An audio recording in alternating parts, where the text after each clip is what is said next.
Berjumpa lagi di Podcast Freedom Institute, forum untuk membicarakan isu-isu aktual dengan mengacu kepada pemikiran ya. Kali ini kita akan membahas buku Fareed Zakaria, Age of Revolution.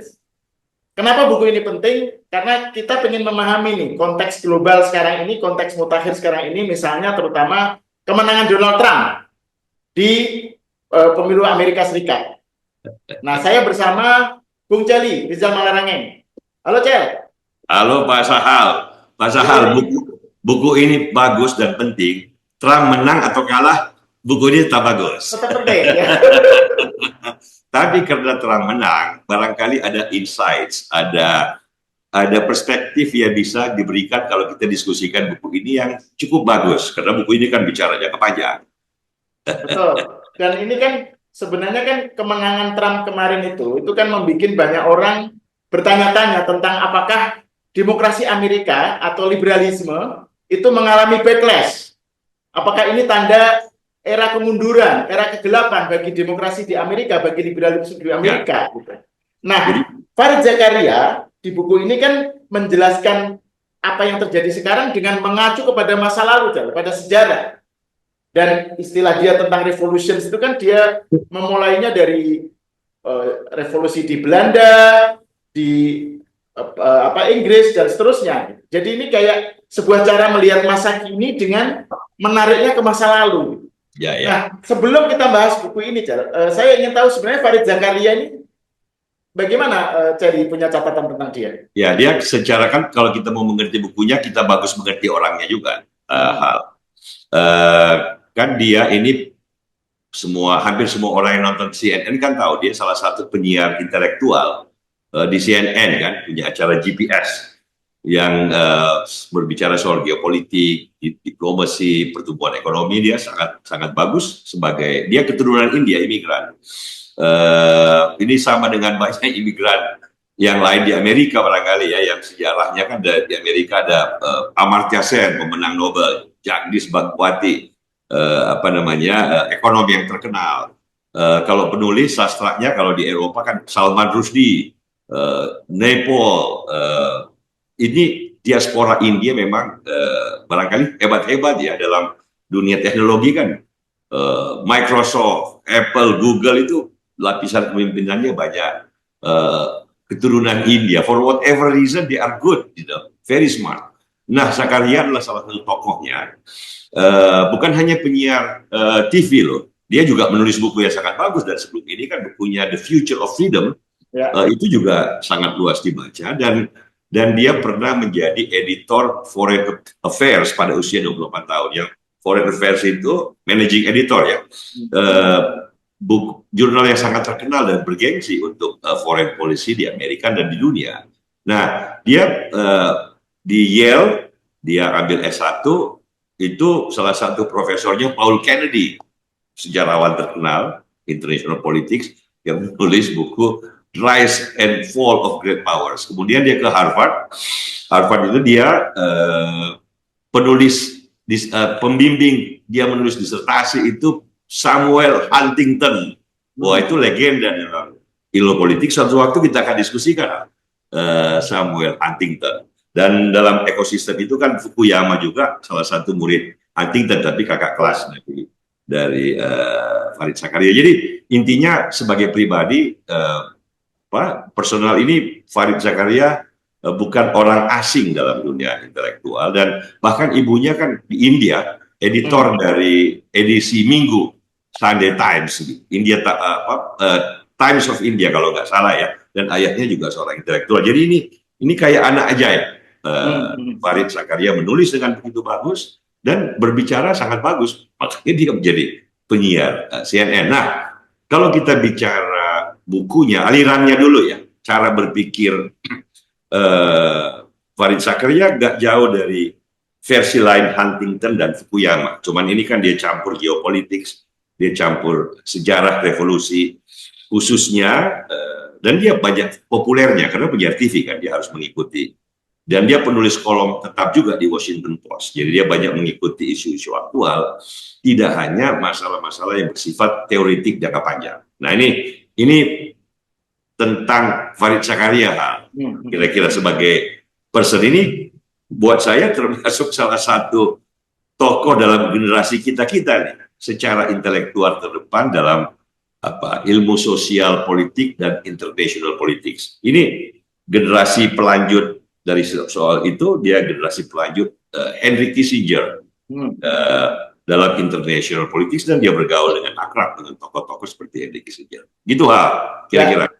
Nah, yang menarik dari buku ini, Jal, yang saya lihat ya, ini kan buku terbit di awal tahun ini ya, 2024 awal ya, artinya Trump belum terpilih gitu sebagai presiden.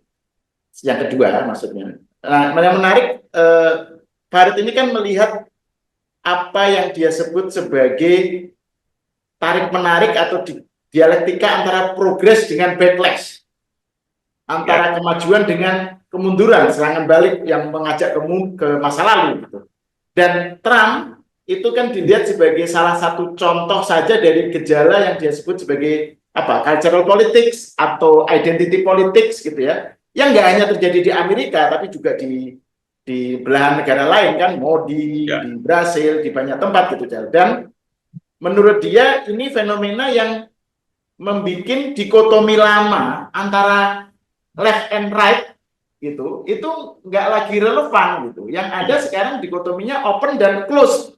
Jadi fenomena terbaru dari identity politics itu menurut dia menarik untuk dibahas dan dikaitkan dengan, karena dia melihatnya secara sejarah ya, dikaitkan dengan apa yang terjadi pada masa dulu, revolusi di Belanda, ya, kemudian revolusi di Inggris dan Amerika dan seterusnya. Catatan Celi gimana tentang buku ini? Intinya kan dia bicara kan dia bicara long durée lah. Ini jangka panjang. Tetapi kan dia ingin kita pakai juga melihat jangka pendek, seperti saya katakan kan, melihat fenomena Trump ini kan aktual jangka pendek.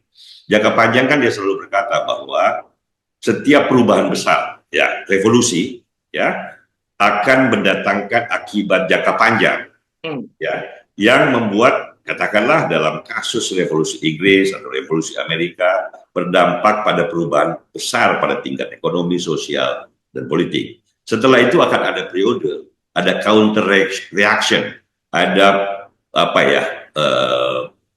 serangan balik terhadap perubahan yang diakibatkan oleh perubahan besar yang hadir akibat terjadinya revolusi. Setelah kemajuan cepat akan ada reaksi baik kultural maupun sosial maupun politik terhadap progres yang cepat dan substansial. Nah, kalau kita mau pakai itu, misalnya kita bilang Trump adalah reaksi balik, counter reaction gitu. Dalam masyarakat Amerika sekarang kan pertanyaannya counter reaction against what? Reaksi terhadap apa persisnya? Nah, kalau kita lihat buku ini, kan, ya kita bisa lihat buku ini kan dari berbagai macam sudut. Nanti kita bicara masa lalunya. Tapi kalau kita lihat Farid Zakaria, kan dia melihatnya kalau setelah Perang Dunia Kedua, kan Amerika menjadi salah satu hegemon. Hegemon lain kan Uni Soviet. Nah, tetapi hegemon Uni Soviet dengan negara satelitnya setelah 75 tahun, 50 tahun kan tidak pernah berkembang cepat, pernah berkembang sampai tahun ya 50-an, 60-an, tetapi setelah itu kan melemah dan kemudian Soviet runtuh. Sebaliknya pada lingkungan besar Amerika kan kemajuan besar terjadi. Jerman dan Jepang yang kalah menjadi maju, kemudian Korea, Taiwan, Singapura, Filipina, Indonesia maju cepat. Jadi terjadi perkembangan baru di kalangan negara-negara lain yang dulunya miskin menjadi maju. Nah, termasuk Cina dalam gelombang ini, termasuk di Amerika sendiri, Eropa sendiri yang di bawah tadi kan Jerman, Inggris. Jadi setelah kemajuan pesat hingga menangnya liberal capitalism tahun 90, akhir 90 awal Fukuyama di end of history, setelah itu Amerika menjadi hegemon sendiri. Dan pertumbuhan ekonomi, percepatan ekonomi lebih besar lagi. Revolusi komunikasi juga terjadi. Cina menjadi naik sebagai pesaing Amerika, menjadi revolusi dalam geopolitik. Nah, industri-industri besar di Amerika yang semula menjadi dominan selama ini berpindah ke berbagai negara tadi yang tumbuh ya. Di Cina dia pindah, di Bangladesh dia pindah, ke Indonesia dia pindah, ke Vietnam dia pindah. Nah, pada saat pertumbuhan semua terjadi, berbagai perubahan di Amerika pun terjadi. Ya, industrinya beralih, kaum buruh yang semula di Partai Demokrat itu, kaum yang kurang terdidik di Partai Demokrat itu mulai berpindah kepada Partai Republikan. Ini bagi Farid Zakaria, ini semua perubahan besar, perubahan cepat, ekonominya cepat berkembang, politik, sosiologi politiknya berubah, berkembang, geopolitiknya berubah, berkembang, ada pemain baru seperti Cina, ada pemain-pemain menengah seperti Indonesia, India, yang kemudian menjadi penting. Nah, bagaimana masyarakat Amerika melihat dan mengalami semua ini? Bukan hanya fear of China, China jadi pesaing baru, tapi ada influx dalam 10 tahun, 20 tahun terakhir dari imigran dari Meksiko, Puerto Rico, dari negara-negara Amerika Selatan. Ini something new. Kenapa orang dari Meksiko, orang dari Puerto Rico itu ke Amerika? Karena pertumbuhan Amerika luar biasa cepat. Dia mampu menyerap banyak orang untuk masuk. Nah, karena itu terjadi perubahan cepat. Komposisi kaum kulit putih misalnya dari 85% 20 tahun lalu menjadi tinggal 60-65% sekarang. Ini perubahan yang dahsyat secara demografis, secara etnik. Jadi pertanyaannya, itu revolusi 30 tahun, kata Farid Zakaria, ada identity yang menguat, ada pencarian kembali, apa sih asal-usul kita. Ini dilema lama modernitas. Ini yang dibahas oleh Fukuyama, The End of History and the Last Man. Ini the problem of the last man. Ya. Setelah kemajuan, setelah keberhasilan yang cepat, terus mau ngapain manusia modern? Mau ngapain after history? What is it that human beings are going to do? Ini pertanyaan-pertanyaan teori modernisasi, dampak psikologis perubahan yang cepat, dampak psikologis modernitas. Ini isu yang memang bukan hanya political scientist, kaum psikolog, kaum filsuf, kaum sejarawan membahasnya dengan baik. Kira-kira kayak gitu hal. Nah, tadi Cali cerita tentang perubahan yang begitu cepat dalam 30 tahun terakhir. Nah, kira-kira dampak yang muncul terhadap perubahan yang begitu cepat itu apa gitu? Karena kan ada yang pengen kembali ke masa lalu, gitu ya, pengen mendapatkan pegangan di tengah ketidakpastian yang mereka hadapi, tapi juga ada yang pengen cepat gitu, lebih cepat gitu. Jadi memang itu dilemanya. Sejak awal modernitas muncul kan dilemanya kayak gitu. Kalau ada terjadi perubahan cepat, ada yang pengen berpegang kembali kepada kepastian lama, tapi ada yang pengen kok kurang cepat, lebih cepat lagi. Jadi yang harus dicari adalah the strong and moderate center. Kira-kira kayak gitulah cara berpikir Farid Zakaria, dan dia kan masuk aliran Whig. Whig ini kan kaum pro liberalisme pertama lah di Inggris, demokratisasi pertama 2 abad yang silam. How to create a strong center? Pada saat yang sama kita jangan terlalu cepat sehingga semua orang mengalami alienasi, terasingan. Tetapi pada saat yang lain jangan berjalan di tempat saja, karena itu perubahannya kurang cukup cepat. Ini kan teknologi, ya kan, globalisasi, kemudian revolusi pada identity dan geopolitik. Jangan lupa, dari dulu Uni Soviet dan Amerika, kemudian Amerika sendiri jadi hegemon, kemudian Cina masuk. Ini orang Amerika bisa jadi paranoia, bisa jadi xenofobia. Lihat pendatang masuk. Nah, bagaimana caranya mencari moderate center, strong center that can hold, yang bisa menyeimbangkan. Kalau enggak, nanti yang seperti sekarang barangkali, kalau kita melihat Trump dari kacamata itu, terlalu banyak the ultra right, kanan yang terlalu ekstrim radikal, baik nasionalismenya, baik keinginannya pada kepastian komunitasnya. Ini kan tidak terlalu sehat secara kultural yang terbuka gitu. Atau sebaliknya, ini akan memancing ekstremitas yang lain yang ingin berjalan lebih cepat daripada yang mampu realitas serap. Memang ini dilema dalam teori sosial, ya dilema modernitas. Bahkan kalau saya boleh kasih sejarah, ini kan Farid Zakaria bicara mulai Belanda lah ya, Belanda pindah ke Inggris, Inggris pindah ke Amerika, kan revolusi, Glorious Revolution. Acemoglu juga bicara hal yang sama. Kemudian di Amerika industrialisasi, ada revolusi industri.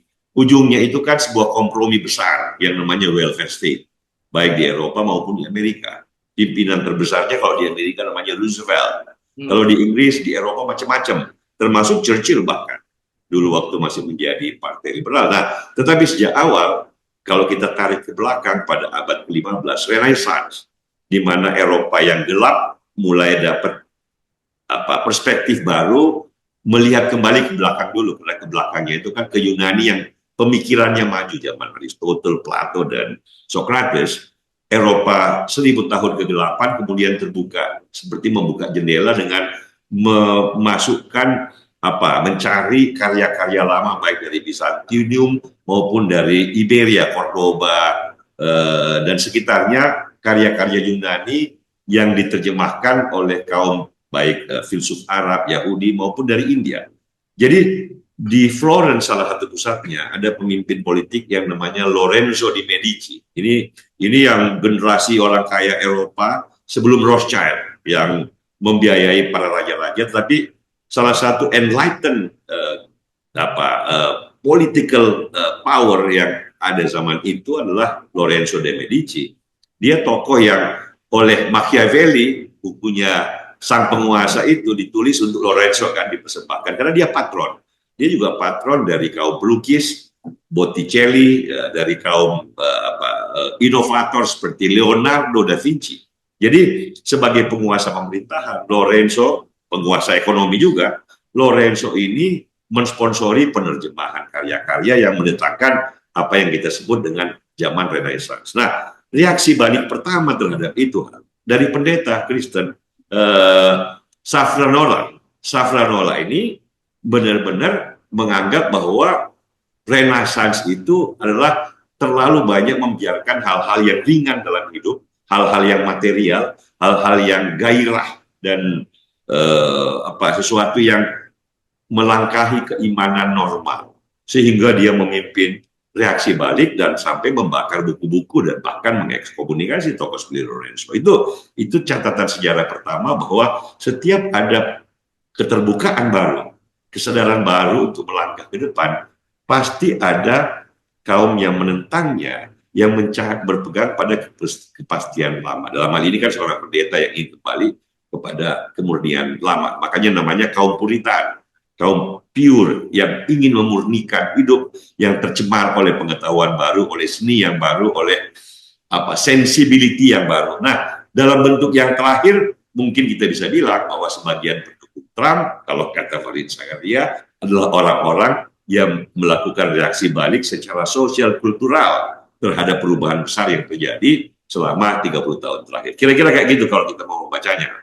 Nah, itu kalau tadi berarti bahwa tension atau dikotomi antara progres dengan backlash itu terjadi sebenarnya ya sejak dulu gitu ya, sejak zaman Renaissance gitu. Kalau tadi kan jadi menyebut, dan yang menarik satu hal, dia menceritakan revolusi Prancis. Revolusi Prancis kan berusaha juga melakukan revolusi seperti di Inggris kan, satu upaya untuk membuat raja itu lebih kekuasaan politik dikontrol rakyat, kira-kira kayak gitulah. Dalam hal ini di parlemen oleh kaum aristokrat. Tapi yang terjadi pada revolusi Prancis adalah ujungnya setelah drama tragedi pembunuhan raja, pembunuhan kaum yang memperjuangkan revolusi, ujungnya adalah Napoleon. Ujungnya adalah seorang tokoh militer yang menguasai situasi dan kemudian reimpose the order. Jadi reaksi balik terhadap revolusi Prancis berbeda dengan revolusi damai di Inggris, Glorious Revolution. Itu adalah kalau yang di Inggris demokratisasi jangka panjang dan industrialisasi. Kalau di Prancis, absolutisme baru yang bersifat militeristik oleh Napoleon. Walaupun cerita Napoleon kan bukan cuma itu saja. Ya. Ada konstitusionalisasi, ada profesionalisasi ketentaraan, ada profesionalisasi birokrasi, tapi there is no question bahwa reaksi balik terhadap revolusi Prancis adalah absolutisme baru Napoleon yang menghasilkan perang besar di Eropa. Kira-kira kayak gitu. Jadi bagaimana kita melakukan reaksi balik itu penting. Apakah Trumponomics misalnya, apakah Trump politics misalnya adalah reaksi balik yang akan mendatangkan hasil keseimbangan baru yang positif atau negatif. Kita nggak tahu nih. Ini sejarah lagi berubah. Sejarah history is in the making. Ya. Jadi yang jelas kalau toh Trump adalah sebuah reaksi balik terhadap sukses Amerika dalam 30 bahkan 75 tahun terakhir sebagai hegemon, memajukan banyak bangsa yang lain, memberi kondisi kemajuan bagi banyak bangsa yang lain, sambil memajukan dirinya sendiri. Jangan lupa Amerika pertumbuhan ekonomi tertinggi di antara semua negara maju. Ini kan dahsyat. Tetapi kita bisa bertanya, reaksi balik dalam bentuk Trump terhadap semua itu, apakah menghasilkan keseimbangan baru yang konstruktif jangka panjang? Atau ini adalah langkah awal kalau chapter terakhir dari Farid Zakaria kan The Infinite Abyss. Jadi jurang gelap yang tanpa dasar, yang tak terhingga, tak terperi. Apakah ini awal dari kelumpuhan Amerika? Banyak orang bilang. Ini the beginning of the end. Ini the Roman Empire is in the process of decline. Itu barangkali. Tetapi ada yang bisa bilang bahwa it might be a new equilibrium. Di mana semangat nasionalisme Amerika, di mana kaum bawah yang sekarang yang dulu Demokrat menjadi Republikan, itu menjadi satu payung baru yang lebih mampu beradaptasi dengan kondisi yang cepat berubah seperti sekarang. Nah, kira-kira cara berpikir jangka panjangnya seperti itu, Pak. Nah, kalau kita lihat buku ini, Jar, dalam kaitannya dengan perkembangan yang terjadi ya, menurutmu Farid Zakaria ini sosok yang optimis atau enggak? Karena kalau saya baca di dalam buku ini, dia mengadopsi atau menganut paham the weak history. Ya, cara pandang sejarah yang melihat progres itu sesuatu yang tak terelakkan lah dalam sejarah. Dan di sini kan Age of Revolution, revolusi itu memang selalu perubahan yang cepat, yang begitu mendasar itu selalu menimbulkan backlash, gitu kan. Tapi pada akhirnya progres yang akan menang, gitu. Nah, menurut Cherry dengan framework semacam itu, bagaimana Farid Zakaria kira-kira yang melihat kemenangan Trump ini? Iya, Farid ini seorang yang ya moderately optimis. Barangkali saya lebih optimis ketimbang Farid ya. Tapi dia kan imigran dari India yang penuh semangat ke Amerika karena tertarik dengan keterbukaan Amerika, dan dia melihat bahwa itu kekuatannya, dan dia mewarisi Wick ini kan lahir di abad 17 lah kira-kira lah ya, glorious, di seputar Glorious Revolution, raja dan parlemen kan, bagaimana raja menempatkan posisi parlemen sebagai perwakilan rakyat, tapi sebenarnya perwakilan kaum aristokrat waktu itu, dan pemikir-pemikir seperti John Locke, kan, Edmund Burke, ini kan orang-orang yang walaupun disebut konservatif, tapi pada saat itu kaum Whig yang melihat progres, nalar, rasionalitas adalah kekuatan manusia yang utama, karena itu mereka memiliki hak dasar, natural rights sebagai individu yang bebas. Ini kan semangat awal kaum Whig, yang kelompok Whig ini di Inggris berkembang menjadi partai liberal. Pada akhir abad 19, partai liberal lah yang menjadi motor demokratisasi, dengan politisi yang paling terkenal tuh Gladstone, Perdana Menteri Inggris yang yang terkemuka zaman itu. Nah, kaum Whig ini selalu melihat sejarah secara optimistik, progresif, kekuatannya karena nalar manusia, rasionalitas manusia, dan hak dasar yang berkembang karena the fact bahwa human being can think for themselves. Ini Kant, kalau di Jerman Immanuel Kant, beranilah berpikir sendiri karena kamu manusia.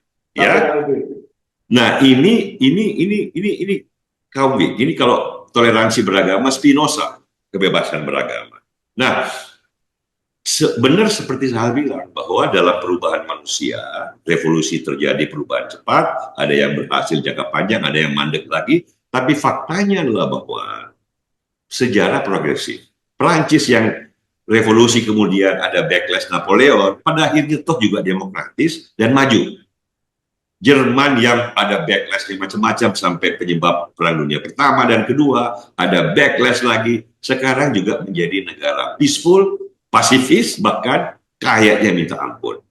Ya, Jepang juga sama. Jadi sejarah bergerak itu, karena itu Fukuyama sangat kuat.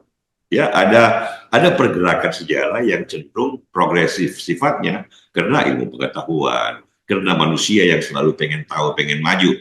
Ya kan, memang ada saat-saat barangkali sekarang di Amerika di mana kata Farid, ya kata teori tentang modernitas, kemajuan yang terlalu cepat membuat sebagian orang merasa terasing, merasa uncomfortable, merasa nggak akrab lagi, kok terlalu banyak pendatang baru nih. Jangan lupa, the heart of globalization bukan globalisasi uang, bukan globalisasi barang, tetapi globalisasi hubungan manusia. Orang berpindah tempat dari tempat yang kayak Farid Zakaria dari India, dia mau sekolah dan tinggal menjadi warga negara Amerika. Ini anak-anak dunia. Ini warisan gelanggang ini. Ini di Indonesia kan juga ada semangat universalitas yang sama, ya kan? Jadi saya kira ya wajar untuk berkata bahwa satu waktu memang kadang-kadang sejarah ingin istirahat sedikit dari kemajuan yang begitu cepat. Nggak semua orang mau menerima begitu saja putra-putra universal, manusia universal, yang kemudian cara berpikirnya, udah deh, kita berpikir selalu ke depan. Ada orang yang pengen, oke, sebentar, ini kalau tempat-tempat ibadah terlalu kosong, anak mudanya terlalu banyak, berpikiran yang tidak ada kaitannya dengan agama, keluarga, tradisi, kita rem sedikit. Terlalu banyak kemajuan pada saat yang sama. Nah ini orang kayak Farid berkata bahwa oke, kita cari dulu bagaimana pemerintahan tetap demokratis, kulturnya kosmopolitan, tapi kita kasih ruang yang cukup besar untuk komunitas. Karena dia mengerti tentang komunitas. Dia orang India kok, dia SMP, SMA-nya masih di India. Dia mengerti bagaimana agama, dia Islam kan. Bagaimana suku, bagaimana tradisi di India itu sangat amat bagian dari realitas sehari-hari. Tapi dia juga mengerti di balik tradisi ada hierarki. Di balik hierarki ada kepastian yang kadang-kadang mencekik. Ya, di cerita kita kan Siti Nurbaya, Datu Marigi, ya kan ada tradisi di situ gitu loh. Tetapi ada orang yang pengen bebas. Ini kan apa ya, wajah-wajah lain dari persoalan yang sama yang dibahas oleh Farid Zakaria dengan istilah besar, the age of revolution, ya kan? Tetapi baik dalam teknologi, baik dalam ekonomi, baik dalam geopolitik, the essence is almost the same. Dilema kecepatan perubahan, penggabungan kembali, pemisahan kembali. Kira-kira kayak gitu, Pak. Nah, dia sebagai seorang yang optimis, Jal, pada saat yang sama kan dia juga mungkin dia terpengaruh Edmund Burke ya, sebagai orang yang pengennya itu perubahan menuju progres itu tidak sekaligus dan terlalu cepat, karena masyarakat itu tidak bisa mendigest sesuatu yang terlalu banyak. Edmund Burke tidak setuju dengan revolusi Prancis karena itu revolusi yang dari atas dan autokratik yang tidak mencerminkan kearifan. Bukan dia nggak setuju perubahannya, dia nggak setuju caranya. Buktinya Edmund Burke itu sangat pro membela revolusi Amerika, juga perubahan drastis. Tetapi dia tahu bahwa ide yang membuat revolusi Amerika adalah ide-ide yang juga Whiggish. Ini kaum Whig juga, Thomas Jefferson, ya kan, James Madison, orang-orang yang membaca tradisi republikan dari the Roman Empire sebelum Julius Caesar. Jadi Edmund Burke bilang kalau perubahan yang kayak gini dia mengangkat harkat manusia. Kalau perubahan kayak revolusi Prancis, raja dipancung, para aktivisnya dipancung, aristokrasinya dibubarkan, seketika penggantinya Napoleon, dia bilang. Ya kan, artinya penggantinya bukan yang lebih baik, tapi justru bentuk lain daripada absolutisme yang sama. Nah, Tetapi Sahal benar juga bahwa in the long run, long durée ini analis school nih di Prancis. In the long run, sejarah bergerak secara progresif. Bahwa ada siklus, ya, reaksi balik seperti sekarang Trump. Karena itu saya, misalnya, waktu Trump menang kan saya telepon Pak Bill, Profesor Liddell di Columbus, Ohio. Pada saat, ya belum diumumkan, tapi kita kan ilmuwan politik tahulah setelah Pennsylvania nggak bisa dipertahankan oleh the Blue Wall, the Rust Belt ini, Pennsylvania kan, waduh, udah nggak mungkin menang Kamala Harris. Saya telepon Pak Bill di sana tengah malam, kita kan pagi siang. Saya telepon, dia bicara selak dan nangis, things were not going well. Dia sudah nggak bisa bicara lagi karena menahan tangis. Saya pun tangis, karena kita bersimpati pada orang kayak Kamala. Tapi that's life kan, dia kita terima. Tetapi buat saya tetap optimis, sama dengan Fareed Zakaria barangkali, ya tentu saja dia lebih mengalami, dia imigran dan dia memilih menjadi warga negara Amerika by choice. Nah, kalau beberapa intelektual yang lain, yang di Demokrat, yang Whig, yang liberal, itu agak sedikit putus asa, menganggap bahwa this is the doomsday. This is the beginning of the end. This is the beginning of the fall of the Roman Empire. Maksudnya, the fall of liberalism, kapitalism. Nah, ya itu, kalau menurut saya itu bukan lagi problem teoretik, itu problem dari perspektif pribadi. Apakah orangnya cukup memandang kehidupan dengan penuh cahaya yang bersinar, atau memandangnya dari sudut yang agak gelap-gelap dikit. Itu sudah bukan teoretik atau filosofis, itu sudah personality saya kira ya. Karena nggak ada teorinya lagi. Ini tinggal whether you believe in the future, the progression of history is to continue. Jangan lupa, 75 tahun terakhir adalah masa percepatan pertumbuhan umat manusia sejak 100.000 tahun yang lalu, sejak dimulainya Homo sapiens. Ya, jadi kalau kita bisa ukur kesejahteraan manusia, pengetahuannya, kesejahteraannya, kesehatannya, nggak ada yang ngalahin 75 tahun terakhir ini. Kalau ada chartnya dari rata, tiba-tiba naik kayak tembok gitu. Itu that's what happened in our generation. Kita syukurin. Ini dan kita lihat ke depan. Punya Steven Pinker itu kan, yang Enlightenment itu. Ya. Steven Pinker kan juga membantah kalangan yang pesimis. Enlightenment now. Iya, Enlightenment now itu kan dia kan mengatakan, loh, kalau kita lihat data-datanya justru menunjukkan sejarah manusia itu menuju dalam perbaikan gitu. Jadi makanya kan judul bukunya kan Enlightenment Now. Pinker itu ingin membela karena dia lihat kok backlash-nya, kok reaksi baliknya pesimis semua, menyalahkan rasionalitas, menyalahkan modernitas. Loh, kita belain yuk John Locke, kita belain yuk Adam Smith, kita belain lagi yuk David Hume dengan cara kita, dengan pakai pembuktian statistik, dengan pakai argumen faktual bahwa kemajuan sekarang itu real sifatnya. Jadi orang kayak Pinker dengan caranya sendiri, orang kayak Fareed Zakaria tentu saja lebih berjarak, lebih skeptik dikit, tetapi pada dasarnya mereka ingin mengatakan hal yang sama, bahwa kemajuan itu jalannya, paket-paketnya ada, yang nggak bisa sembarangan. Nah, memang kadang-kadang ada reaksi balik terhadap dagangan yang terbuka. Sekarang Trump pengen perang tarif, oke lah, barangkali temporer. Waktu dia 4 tahun jadi presiden, nggak perang-perang amat kok, gitu loh. Jadi ada mungkin retorika pemilu kan, dia lihat banyak yang tidak puas, kaum buruh, kaum anti imigrasi. Kalau Trump sih kucing aja dia persoalkan, kaum orang miskin dari Amerika Latin datang, bukan hanya mengambil pekerjaan kalian, bukan hanya memperkosa istri kalian, tetapi juga makan kucing kalian. Wah, ya memang orangnya kayak gitu, mau diapain? Nah, dia sekarang menang. Apalagi yang waktu dia habis ketembak itu.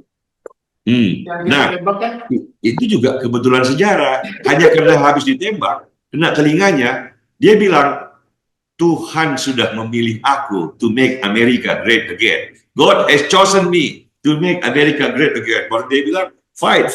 Nah, tiba-tiba si orang kaya Elon Musk dia kayak gitu, terkagum-kagum dia. Dia bilang, he's a very brave man. Nah, sejarah kan, ya mungkin karena dia tertembak, dia menang. Barangkali bukan karena backlash. Barangkali simply human desire untuk memiliki pemimpin yang disebut yang berani, ya against all odds, ditembak pun dia nggak lari, tetapi dia berdiri sambil berdarah kupingnya, dia bilang fight. Mungkin daya tarik itu the primal attraction of man, makanya pemilihnya banyak laki-laki nih, terhadap apa yang disebut dengan nilai-nilai kejantanan gitulah.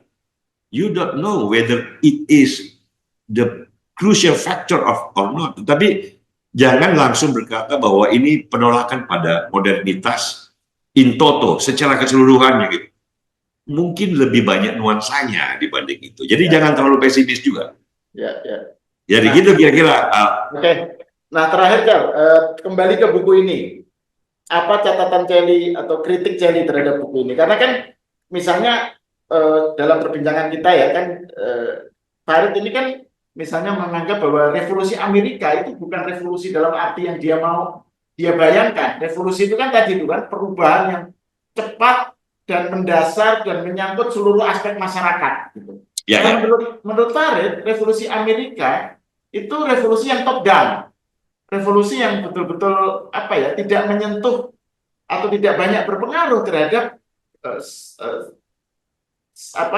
jaringan masyarakat gitu. Ya. Itu beda dengan The Glorious Revolution di Inggris.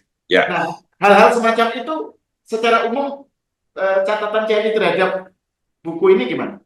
Ya, buku ini bagus lah, tetapi kan satu kelemahannya ya tadi kan kalau dia anggap revolusi Amerika itu yang benar-benar revolusi, itu revolusi industri di Amerika, bukan revolusi kemerdekaan Amerika. Sementara yang revolusi Glorious Revolution, kenapa dia bagus? Karena dia bukan hanya membawa demokrasi, tapi juga karena itu membawa industrialisasi di Inggris, kan, yang berpindah ke Amerika. Nah, Farid kurang memberi dimensi satu ya pada aspek pemikiran bahwa Republik Amerika sebagai republik pertama itu penting karena dia pertama kalinya republik disusun atas gagasan-gagasan Enlightenment. John Locke dipelajari oleh Thomas Jefferson dan itu yang menjadi fondasi konstitusi dan pernyataan kemerdekaan Amerika. Apakah ide dan konstitusi itu nggak penting? Ya penting banget menurut saya. Itu kan kalau bahasanya Acemoglu itu fondasinya institusi baru Amerika gitu loh.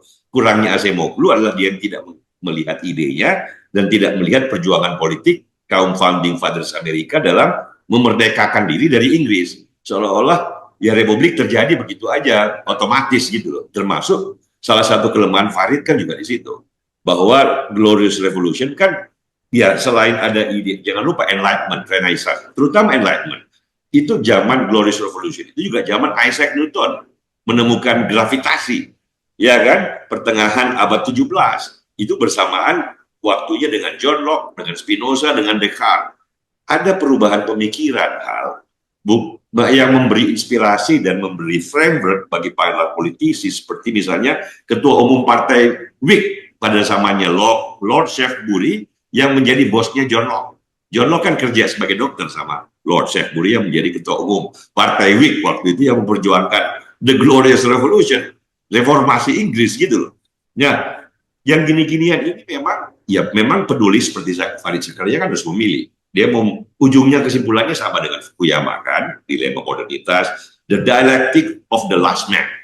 Tetapi sampai ke sana Fukuyama melihat secara filsafat, melihat dari Hegel, melihat bagaimana manusia karena mau diakui dirinya sebagai pribadi, pada akhirnya menciptakan sistem demokrasi dan kapitalisme. Itu simplifikasi dari Fukuyama dan Hegel lah ya.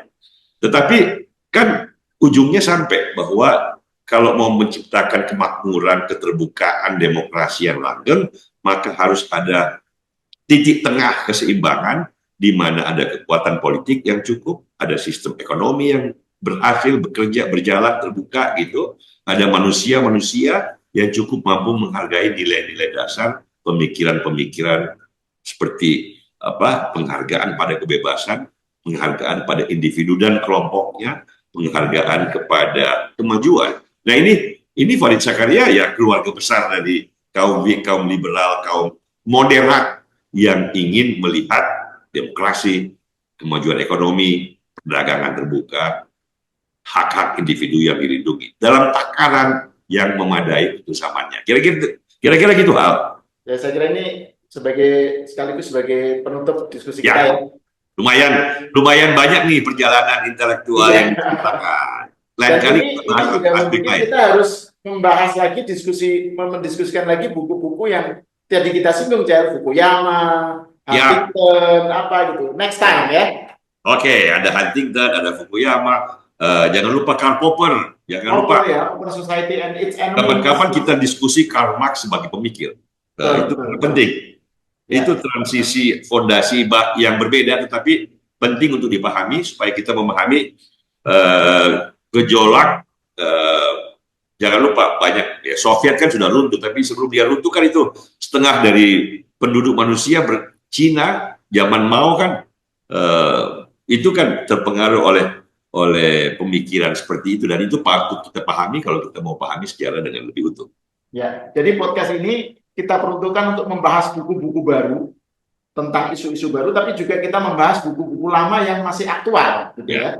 Karena peristiwa dan tokoh-tokoh sejarah itu penting. Oh iya, peristiwa dan tokoh sejarah juga. Jadi karena kan buku itu kan buku-buku yang kita mau bicarakan kan menulis tentang peristiwa atau tokoh sejarah. Betul. Jadi yang kita bicarakan itu adalah sosok dan peristiwanya, gitu. Yes, oke. Oke, pemirsa, sampai di sini dulu. Terima kasih Dr. Rizal Malarani atas diskusinya. Pemirsa, sampai di sini dulu. Kita berjumpa lagi di podcast Freedom Institute selanjutnya. Terima kasih. Mantap. Thank you.